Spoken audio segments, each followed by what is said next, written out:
Have you ever really stopped and thought about how much you actually shape your own reality? Mhm. I mean, not just reacting, but truly influencing it. Yeah, it's a big question. It is. And today, we're diving deep into this really compelling idea that our thoughts, our feelings, Mm. they aren't just inner noise. They actually have like a tangible power. A real effect on the world around us. And what's so interesting is how you see this convergence, Yeah. ancient wisdom, modern energy work. They're both pointing towards this understanding. That these subtle things, consciousness, energy, Mm. they're not separate from our physical world. Exactly. In fact, they're the foundation. They're what it's all built on. Okay, right. So get ready, everyone, because this deep dive is all about conscious co-creation. Mhm. And sometimes it's called energy mastery. Hmm. We're digging into this really fascinating report. Kind of weaves together these old esoteric ideas with, well, practical stuff from modern energy practices. And the sources, they're not just theory. That's important. They offer a real framework for understanding how these subtle forces, vibration, consciousness, how they actually manifest, how they become the reality we see and touch. Right.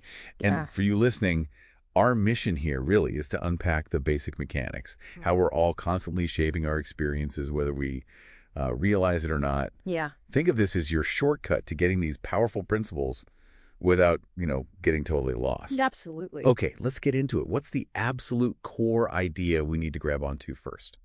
The bedrock. The most fundamental principle is that everything starts as vibration.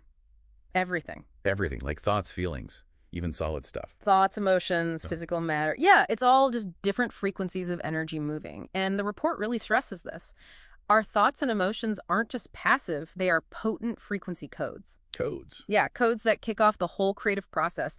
Think of it like the first note played by an instrument, that bass frequency. Okay, so if it's all vibration, then the key is tuning ourselves, like you tune a guitar. Precisely. That's a great analogy the report uses. Consciously tuning your consciousness, like a really sensitive instrument, the exact frequency of the reality you want to experience. Ah, okay. But it's not just thinking about it, that resonant alignment. It needs amplification. It needs to be made more concrete. So that's where things like rituals come in, Yeah. and symbols, taking action. Exactly. They're the amplifiers. They're the stepping stones that help that initial vibration solidify, become physical form. Right, right. So it's definitely more involved than just, thinking positively. There's a process. A definite process. And the report breaks this down. 4 interconnected planes, it says. Start with the first one. Resonant thought. On the mental plane, what's happening there? Okay, so this is the spark, the very beginning. It starts with an idea, a desire, maybe a vision. That's the pure vibration. The seed. The report calls it the etheric seed of potential, like the first glimmer of an idea for a building. And what's really crucial here is intention. Intention sets the direction. It's the initial energetic blueprint. It tells that vibration where to go, what shape to start taking. Got it. Seed and intention. Okay, so next we move to emotional amplification. That's the astral plane. Why is emotion so important here? Emotion is the fuel. It's the amplifier. It takes that initial thought seed and gives it weight, mass, a kind of magnetic pull. Magnetic. Yeah. Think about a wish you have, but there's no real feeling behind it. It just kind of sits there, right? Weak. Yeah, totally. But when you pump it full of strong, coherent emotion, it becomes this powerful attractor. It literally starts pulling potential timelines, circumstances towards that feeling. So the feeling gives the thought its energetic muscle. And the report mentions coherence, thoughts and feelings matching up. Why is that so vital? Coherence. It's Yeah. key because if your thoughts are saying, I can do this, but deep down your emotions are churning with, nope, gonna fail. Oh. Those are incoherent frequencies. They clash. They weaken the whole signal you're sending out. They can basically cancel out your intention. Like static on the radio. Exactly like static. And the report also mentions the astral body here, this sort of non-physical layer holding our consciousness and energy. That's really the realm where this emotional amplification happens. Okay, conflicting signals mess things up. Got it. Mm. So after the emotional charge comes, energetic structuring, etheric plane. This sounds like we're actually building something now, even if we can't see it yet. That's a really good way to put it. This is where we deliberately sculpt our energetic field. Sculpted. How? Using tools like visualization, really painting that vivid mental picture of what you want. Using affirmations, meaningful symbols, rituals. React? These all help build an invisible framework, a kind of blueprint body in the non-physical. Think of it like drawing up detailed architectural plans before you start laying bricks. Drafting the plans before you build the house.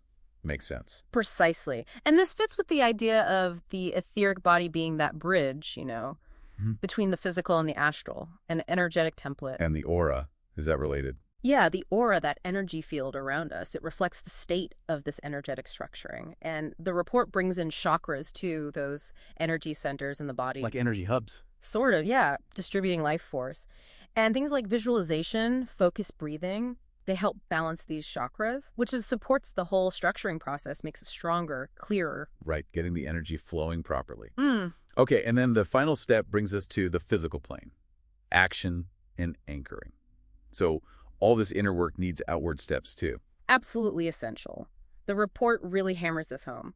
Taking aligned action, behaving as if your desired reality is already here. Acting as if. Because in those subtle realms we just talked about, in a very real sense, it is already a potential reality. Action here in the physical helps collapse that potential into actuality. It grounds it. It grounds the energetic blueprint, makes it tangible. So yeah, if you're visualizing that new job, you still got to send out the resumes. Right, you can't just sit and visualize the job appearing. You have to act. That makes total sense. Okay, so that's the 4-stage process. Vibration becomes form. Now, the report talks about specific tools of co-creation we can use. What are some of the main ones? Yeah, there are some really powerful tools. Each one helps program, amplify, or anchor those frequencies we want. The first one is huge.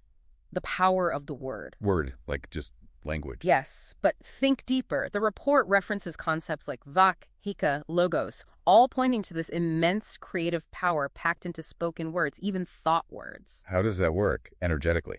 Well, think of words as vibrational codes. When you say a mantra or a decree or even just state a strong intention, you're not just making noise, you're actively programming the energetic field around you. Programming it. Wow. Yeah. The report mentions Isis as the mistress of Eka, that divine power that creates order. And the logos, right? In many traditions, that's the divine word that sparked creation itself. Our words carry a little spark of that same power. That's profound.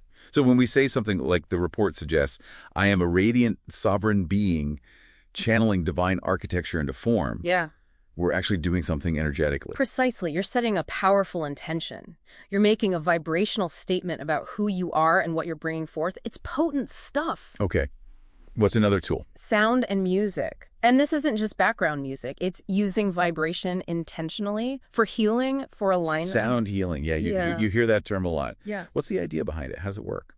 Well, the report points out that everything, including our bodies, vibrates constantly, right? Mm-hmm. Specific sound frequencies, things like sacred scales, binaural beats, solfeggio frequencies, they can actually tune our nervous system, bring it into resonance with healthier, more desirable states. Tune the nervous system. Yeah, and instruments like singing bowls, gongs, drums, the vibrations they create can go really deep, affect our cells, our energy pathways, help restore balance, and even attract energies that match those sounds. It's amazing how sound can physically affect us like that. Okay, what about sacred geometry and symbols? They feel a bit more abstract, maybe? They can seem that way, but think of them as like compressed intentions in visual form, high-density thought seeds. Thought seeds. Yeah. The report mentions Archangel Metatron and Metatron's cube, this complex geometric shape that supposedly holds all the basic patterns of creation. It's like a blueprint for the cosmos. Wow. And symbols like the Ankh, for eternal life, or spirals for growth, they act as channels for specific spiritual energies because they embody these deep universal meanings. So just looking at them or having them around can have an effect. Yes, because they resonate with these archetypal patterns within us and the universe. The report also mentions creating sigils, intentionally crafting your own unique symbol to represent a desire. That's a very direct way to use visual language for manifestation. Like encoding your wish into a picture. Kind of, yeah. Even the image of entwined serpents, like from the Book of Thoth, is mentioned, symbolizing unity, unlocking hidden stuff. Powerful visual metaphors. Okay, visuals carry energy too. Got it. What about ritual and gesture? That feels more active. Very active. Body movements, specific hand positions called mudras, or dance, even making offerings, they help embody and amplify your intention. Embody it. Yeah, they act like anchors. They ground the desire in your physical experience. The report reminds us that ancient magicians, priests, they were often dancers, singers. They knew the power of movement to make energy solid. Interesting. Even things like Qigong or Tai Chi, with those slow, mindful movements and breathing. They're mentioned as ways to optimize your chi, your life force, and get into that meditative state that really helps anchor intentions. So the body becomes part of the manifesting process, not just the mind. And the last tool mentioned is environment structuring, Yeah. or physical space. How does that fit in? Our surroundings are constantly feeding us energetic information. They both reflect our internal state and influence it, Like feng shui? exactly like feng shui. Consciously arranging your space to improve energy flow, create harmony. The report talks about using color, art, placing crystals, things to attract positive energy, raise the vibration of your home or workspace. Basically, creating sacred spaces that support what you're trying to create inwardly. So our outer world can support our inner work. That leads nicely into this distinction the report makes: law of resonance versus law of attraction. What's the difference there? Yeah, this is a really important nuance. The law of attraction, as most people know it, suggests we attract what we focus on, what we want. Right. But the law of resonance goes a bit deeper. It says we resonate with what we fundamentally are, vibrationally speaking. It's not just sending out a wish, it's about the actual energy signature you're emitting, moment to moment. So it's not enough to just want wealth, for instance. You have to be wealthy on some vibrational level. Exactly. The report says reality is like a fractal mirror of our energy field. We don't just pull things in passively, we actively lock into realities that match our own frequency. Lock into them. Yeah.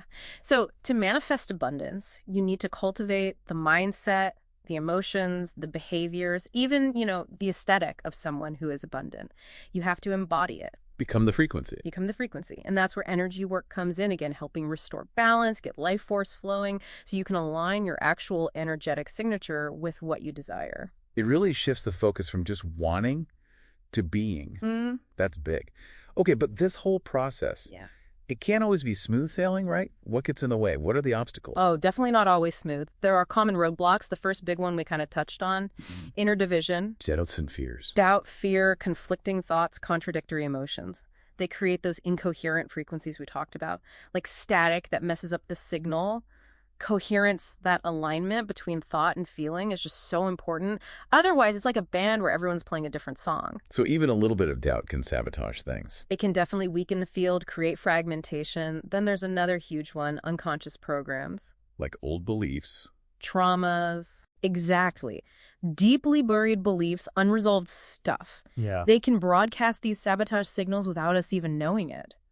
We consciously want one thing, but these old programs are running in the background, pulling us in another direction, like running old, buggy software. So frustrating. How do we deal with those? It takes self-awareness, inner work, identifying them, understanding them, and then actively working to rewrite them. The report even nods to healing traditions like Asclepius as being symbolic of this kind of death and rebirth, integrating the shadow stuff to become more whole, more enriched. Facing the unconscious stuff. Okay, what else? Lack of precision, vague intentions get vague results. The universe seems to respond best to clarity. If you're fuzzy about what you actually want, the signal you send out is weak, blurry. So I want to be happier isn't as good as, say, I intend to feel joy and connection in my friendships. Exactly. Specificity helps focus the energy. And lastly, there's poor energy hygiene. Energy hygiene, like Yeah. keeping your energy clean. Pretty much. Energetic leaks, maybe unhealthy attachments to people or situations, or just being constantly stuck in chaotic, negative environments.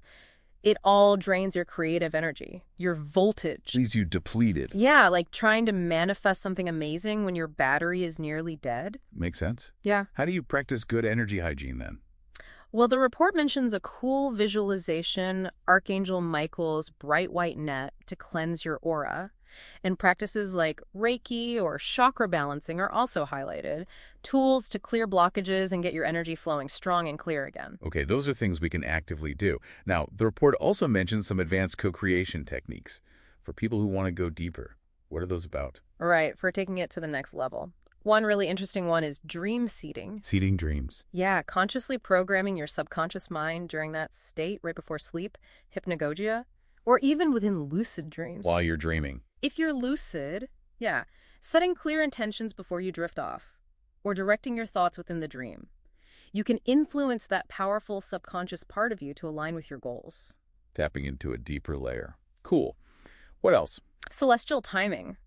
This is about consciously aligning your intentions, maybe your rituals, with specific times, planetary hours, moon cycles, astrological transits. Why would you do that? The idea is that these cosmic energies can give your efforts an extra boost, like catching a wave, Well, working with the natural energetic currents instead of against them. timing things to ride the energy wave. Okay. Then there's egregoric amplification. This is fascinating.